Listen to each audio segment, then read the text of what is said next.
तो प्रथम गुरु को बंदगी कोटि कोटि प्रणाम।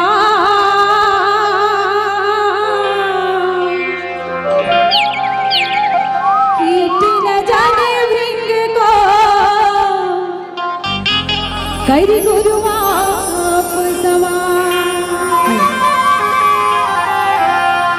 तो अपन बनाए दुनिया लसाही अज देखिनी ध्यान लगाई के।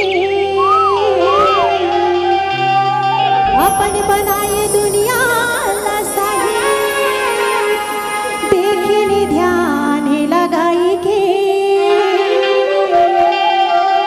और मानुष बड़ाई तिराई रहे जी ये नरतन प्रेम से बोल बाबा गुरु घासीदास की जय। बोलो छत्तीसगढ़ के चंदन माटी तिलक लगाओ माथे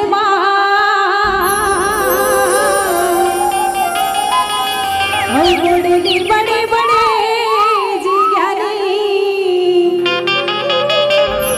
शीश झुकाओ पाँव।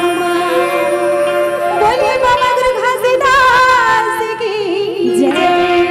बोलिए संत समाज की जय जय। उमरे माटी के चोला माँ बाबा भर दे रंग सादा।